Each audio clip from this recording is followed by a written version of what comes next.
Greetings and welcome to the Cerebral Women Art Talks podcast. I'm Phyllis Hollis, your host. As an extension of my Instagram page, Cerebral Women, this podcast offers insights into the visual art world. I interview artists, mainly artists of color and female artists who will freely articulate what inspires their creativity. In addition, you'll hear interesting perspectives from dedicated art professionals who work with artists and the art institutions that feature them. I'm confident that collectively, these individuals will indeed stimulate your mind as they do our eyes. Please know these interviews are conducted in my Manhattan apartment, so please forgive the background sounds of city life. Welcome to the Cerebral Women Art Talks podcast. This episode features Tyler Ballon. He creates monumental works inspired by the lives of people in his community.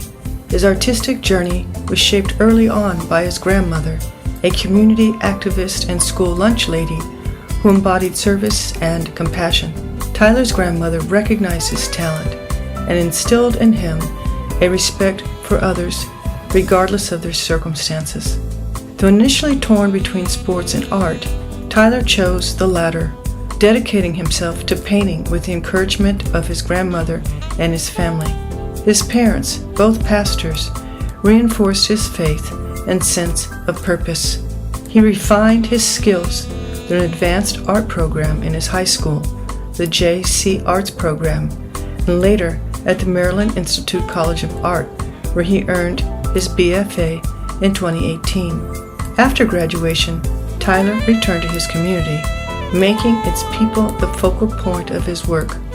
Through large-scale paintings, he honors their lives and experiences, ensuring they are seen and celebrated. His art embodies his faith, principles, and the legacy of his grandmother, offering encouragement and validation to those around him. Enjoy this episode featuring Tyler Ballon.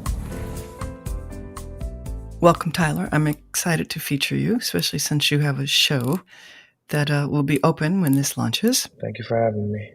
Let's start with, how and when did you discover your artistic passion?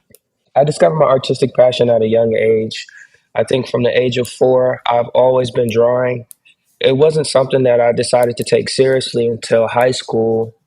My grandmother played an important role in my life, and she felt it was important for me to use my brains instead of using my body. I think she knew the stereotype of being a Black body being used for service of others. She was like a housemaid growing up, but it was in between sports and art for me. And when she passed, I knew that she wanted me to be an artist. So the day she passed, I feel like my artistic journey began. How do you define your practice? I define my practice as a source of encouragement. I'm trying to appropriate history. I'm not trying to rewrite history, but I'm just trying to present history from a different perspective. I'm paying homage to a lot of people who I felt or played an important role in shifting the culture, my culture of African American culture, but also not negating the power of our present moment. I feel like my work shows a respect for people regardless of their social or economic status, and lets them know that they're important enough to be immortalized through artwork. So for me, I feel like it's a source of encouragement, a sense of paying homage to our predecessors. Do you recall if you were influenced by other artists at a young age and who those artists are? I think it's like a cliche thing to say like, oh, Michelangelo or Leonardo da Vinci, but Michelangelo was definitely a strong inspiration in my career. Before I even started looking at Black artists or any artists in particular, I went to a Catholic school and I was confronted with religious work, but none of the people in the religious work looked like me. But I gravitated towards Michelangelo because of his mastery of anatomy and structure and form. It was something that really imprinted a deep longing for me to master anatomy using form.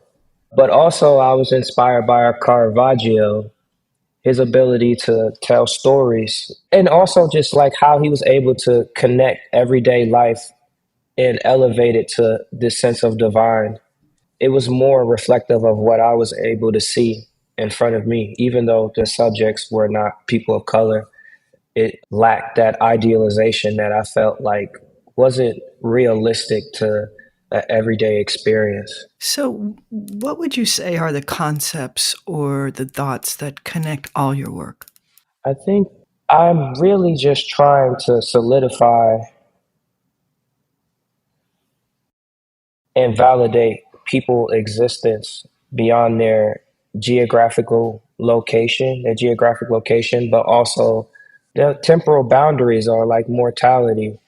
I really want to show that a human life is important regardless of social or economic status. Those were ideals that were drilled into me as a child from my grandmother and from my parents. And my work is specifically centered around making ordinary people feel extraordinary.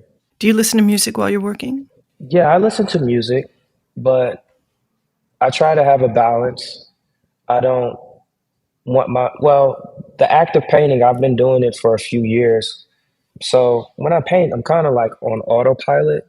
So I try to have things playing in the studio that make me engage mentally outside of just working on art. So I do listen to music, but I also listen to audiobooks or I listen to sermons, things that just stimulate me mentally and spiritually to get me in the right headspace to make the work.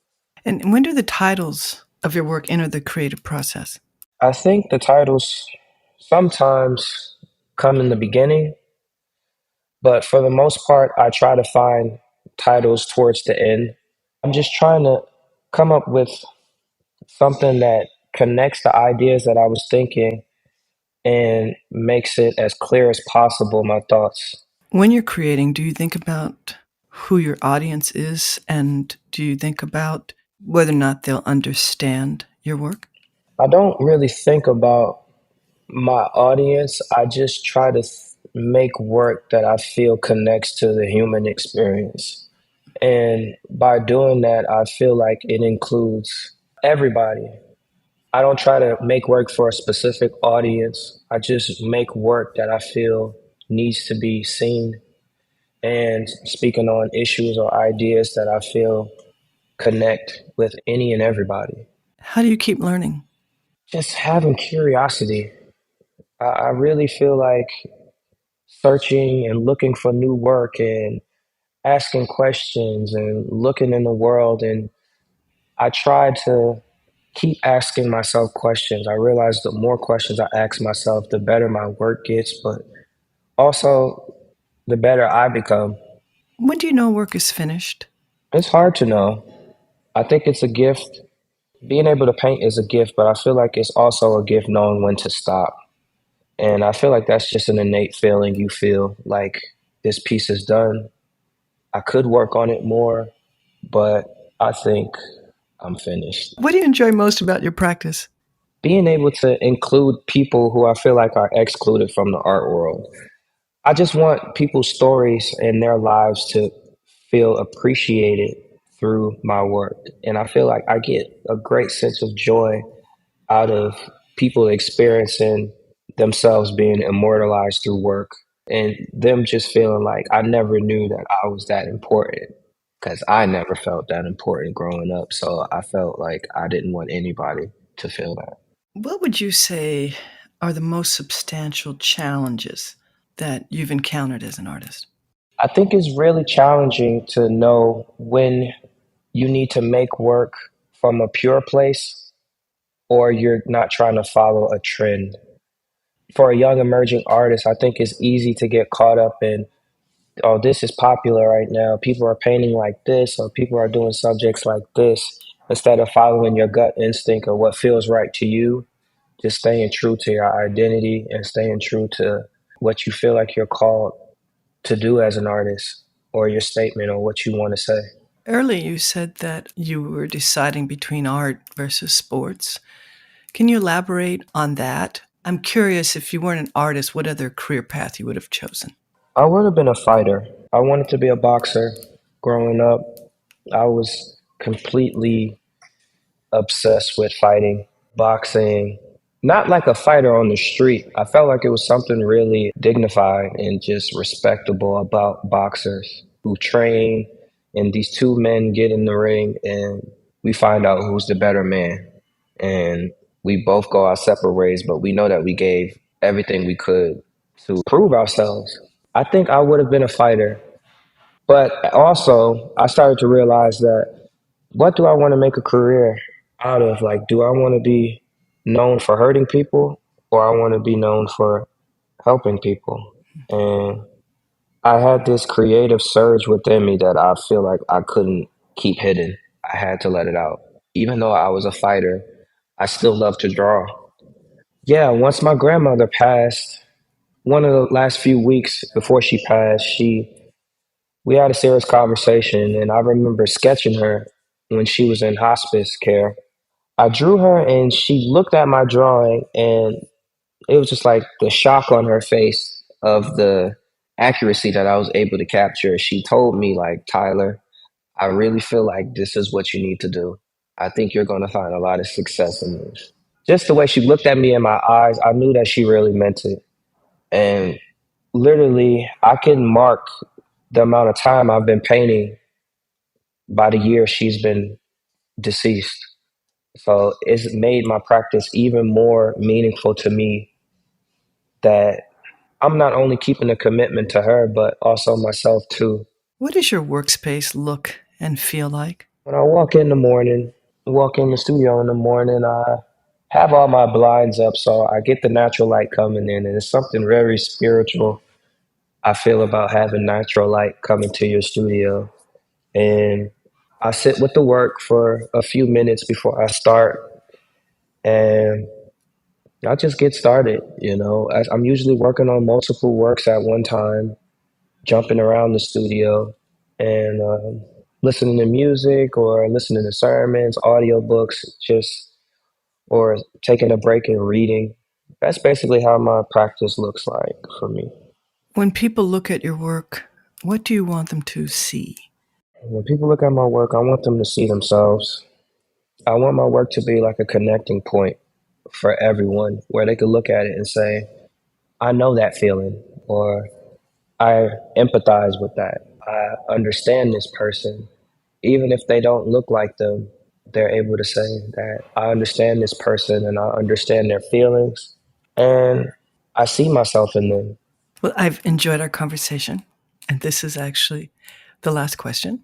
How do you want your work to impact the way people think?